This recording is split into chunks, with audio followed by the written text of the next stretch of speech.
Hello. Today I'm going to talk about low-end globalization, and I'm going to talk about it in the context of Hong Kong and especially of China. Now, when most people think of globalization, they think of large corporations with their billions of dollars of advertising. They think of Apple, they think of McDonald's, Coca-Cola, Samsung, and so on. But there's also low-end globalization. And that's what I define as the transnational flow of people and goods involving relatively small amounts of capital and informal, sometimes semi-legal or illegal transactions, often associated with the developing world, but in fact you can find it anywhere. Now, the deals in low-end globalization are often high risk because laws don't fully cover them. They're often done in cash rather than through letters of credit and credit cards and so on. And they involve trust more than contracts. It may involve the manufacture of copy goods or knockoff goods, as I'll be talking about, and the smuggling of these goods past customs and the sale of these goods by street vendors rather than in high-end stores. Now, why is this important? This is important because this kind of globalization is the globalization experienced by most of the world's people. Globalization is not only something that takes place in the US and China and Japan and Europe. No, globalization has swept the world, and low-end globalization for most of the world's people is how it's conducted. China has an absolutely key role in low-end globalization. And by the way, listen closely because I'm going to take questions after I talk, and I hope you'll have something to ask me about all of this. China, as you know, has become the world's manufacturing powerhouse. One of China's major roles is in creating the cheap goods of low-end globalization.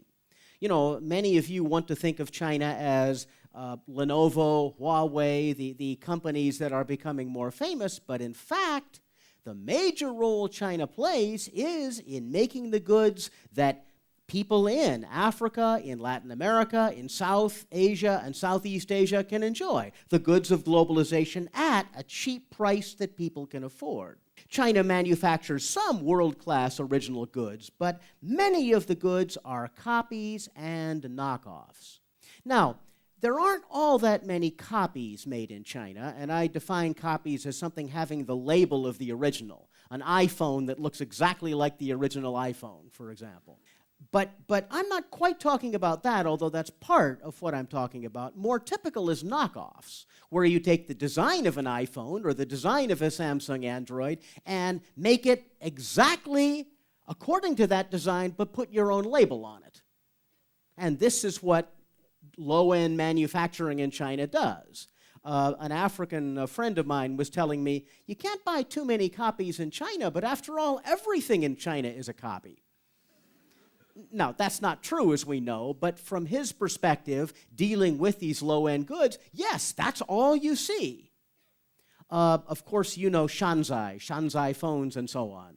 But yeah, you do, obviously. But this is true for a whole range of different goods throughout China. Now, one interesting moral question is this good or bad?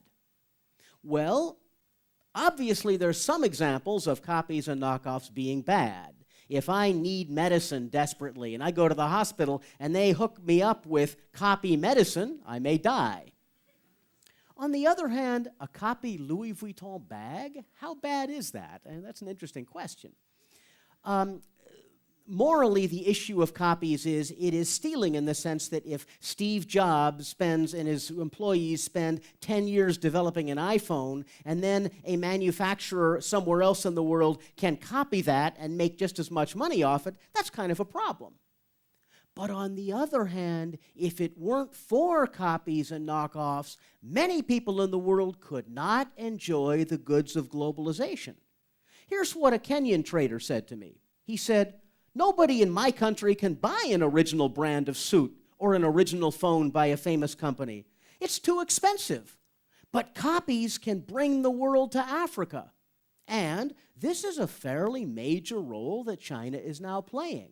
Because of knockoffs and copies, it is bringing the goods of globalization to places in the world that otherwise could not afford globalization. And that's a pretty important thing. Now, there are several places that you can see this directly. And one place, as you know, is Chungking Mansions, rather close to here. You could go there in 10 minutes.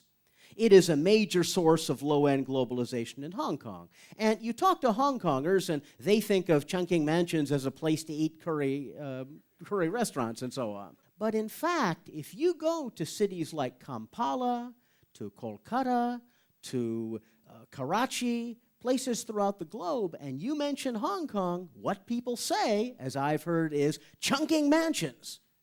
Because that's the place full of opportunity. That's where you can engage in trade of these China goods, buy them, send them back to your home country, and get rich. That's the American dream. That's the China dream played out in Chungking Mansions.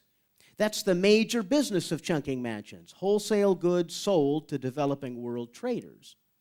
Now, if you go to Chungking Mansions, you see a little bit of this on the ground floor. You see much more on the first floor, where you have the wholesale trade in things like mobile phones and computers. It may not look busy because often a wholesale trader might only sell, a few major deals during the week, but if you sell 1,000 computers to 5 different people in a week, that's a lot of money. And this is what you see in Chungking Mansions. Another thing to remember about Chungking Mansions, and this is absolutely key, the one nationality that is strange in Chungking Mansions are Chinese.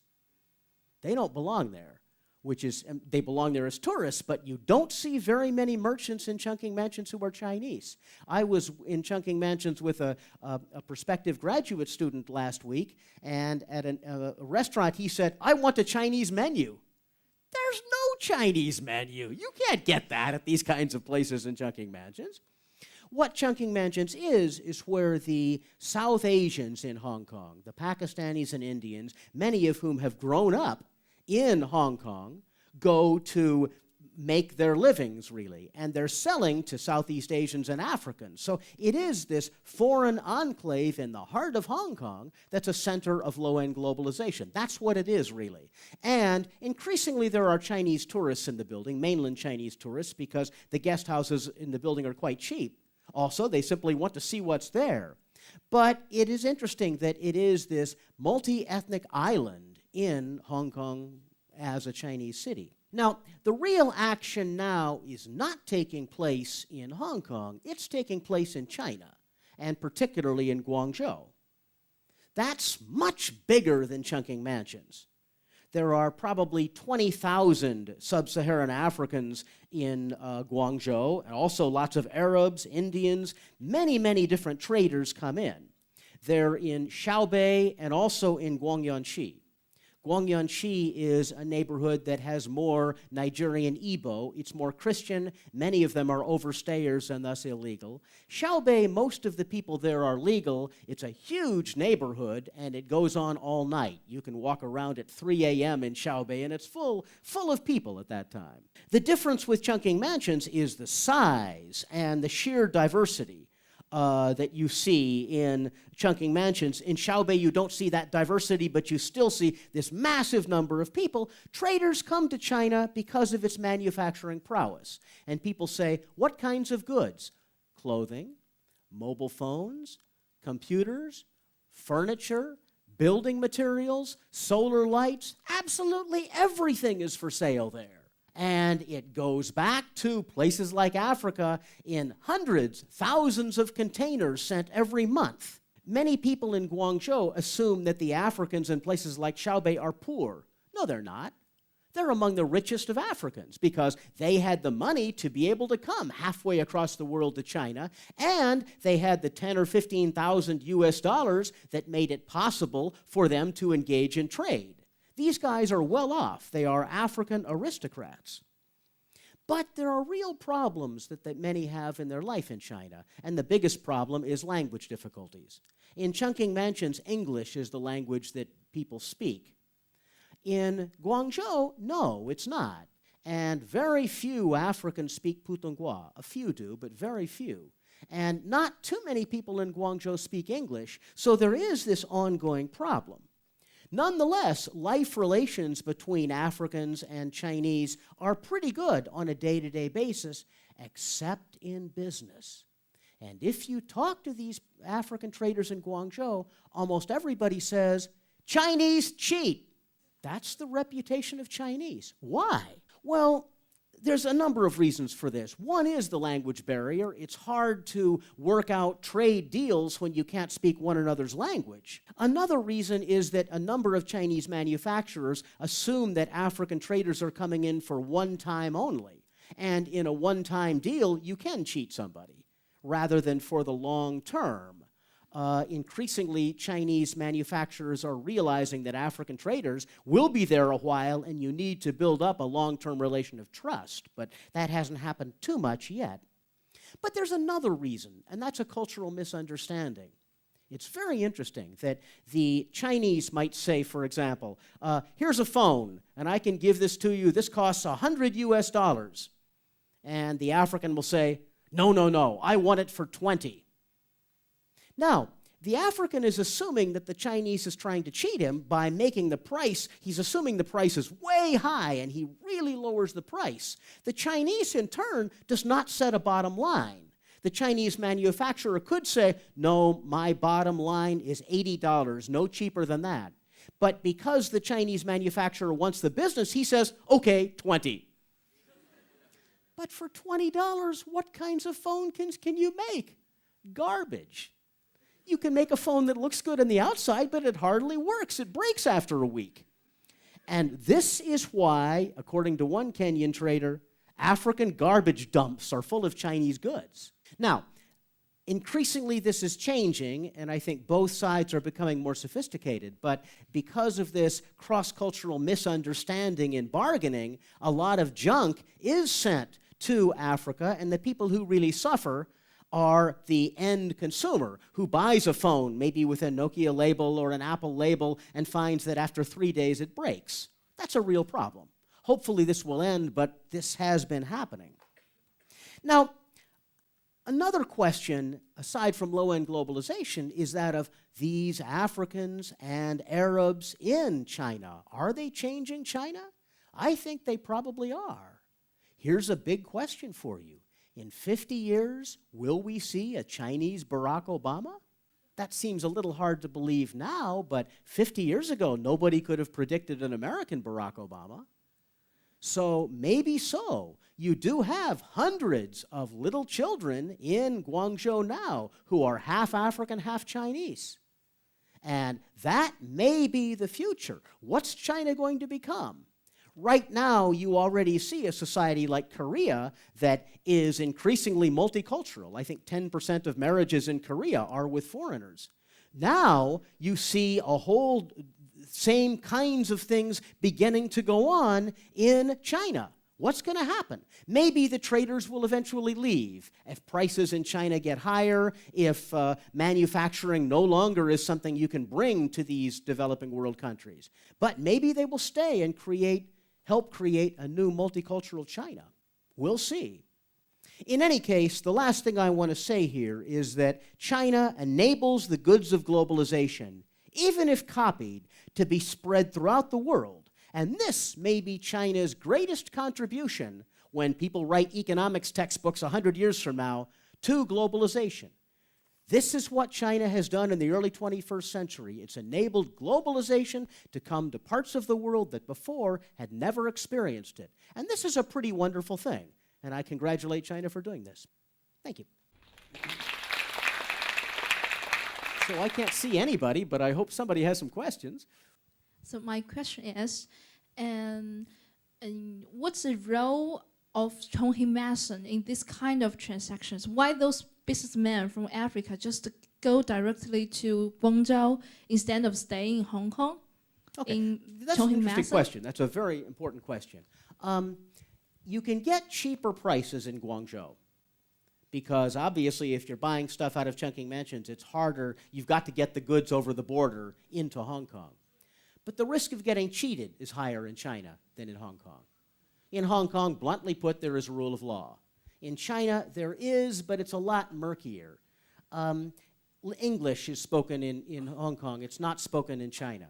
Still, I think more and more traders have moved into China. And if you go to Chungking Mansions now, you will see way fewer African traders than you saw 5 years ago. The number is much lesser because people are going into Guangzhou.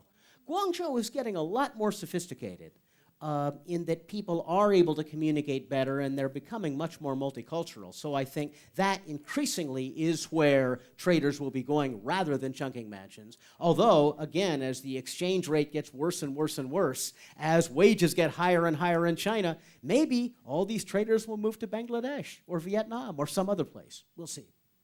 So hello, my question is why do most people think Chongqing Mountain is an unsafe place? The simplest answer is that most Hong Kong Chinese are racist. Very bluntly put, but you could see on the internet in Chinese people writing, oh, those black faces in there, God, those black people, oh no. You know, there is indeed that feeling. Now, Hong Kong has been changing fairly rapidly so that people, I think, are much less afraid. When I first began doing my research in Chungking Mansions, people warned me, don't do it, you'll get killed in there. But now I see secondary school kids there all the time. And their teacher brings them in, and so these little secondary school kids are coming in saying, excuse me, what do people in your country eat for breakfast? What do they eat for lunch? You know, writing down these answers on a survey form. It's pretty cute to see it. It's neat. So things are changing, and I think people are less afraid of Chungking Mansions. Now, is there more crime in Chungking Mansions than elsewhere? Occasionally crimes happen. You probably read about the rape of that Chinese student last summer, which obviously is a terrible thing. Policemen tell me that the crime in Chungking Mansions is actually no greater than in other buildings of its size. So there's nothing particularly to be afraid of in that building. Use common sense as you use anywhere, but no, there's no reason to be afraid of it, and I think more and more Hong Kong people realize this. It's also true that if you go to places like Chungking Mansions, feel free to talk to people. You know, you can ask anybody you see, where are you from? That's a perfectly good question, and very often people will be happy to talk. Just because they don't look like you doesn't mean they don't want to talk to you. They're often very eager to talk. So I encourage all of you to get out there and talk to the people there, or in Guangzhou too, for that matter. Start these intercultural conversations because they're important. So back to your question, people have been afraid. I think people are becoming less afraid, which is a very good thing because, after all, we're all living in one world. Hi. Thank you for coming here to share your research. And here is my question, that what can we do with the cultural misunderstanding in the business relationship?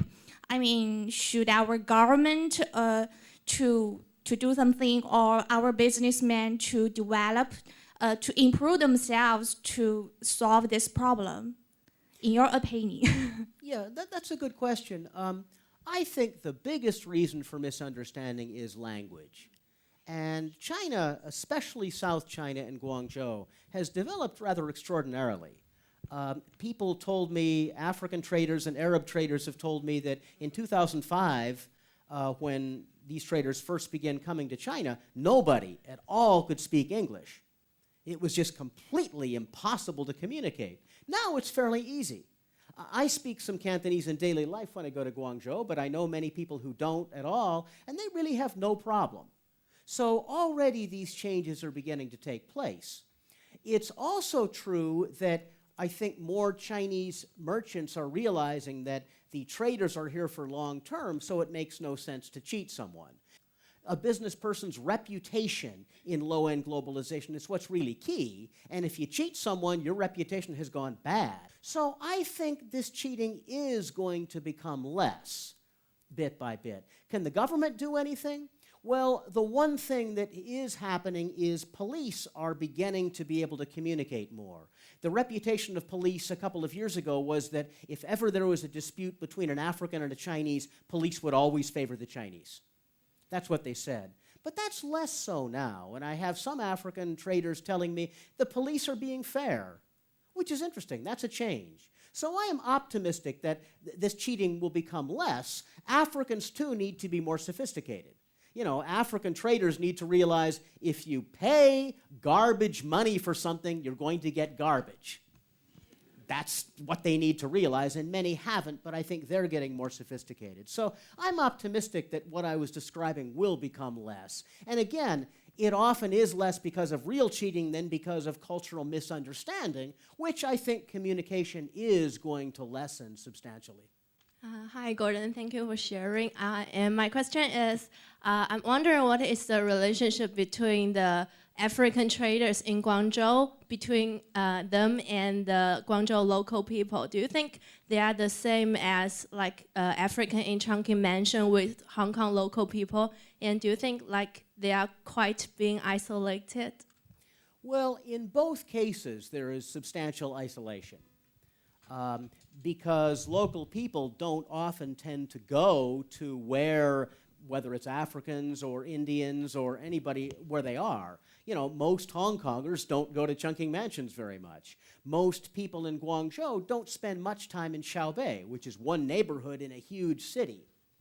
One interesting matter that your question brings up, if I look on Weibo, a lot of people in Guangzhou say bad things about Africans. But if you look on the ground, you don't see that. You see very friendly relations often. In a restaurant, for example, catering to Chinese and Africans, an African will go in and the waitress will say, "Welcome back," and so on.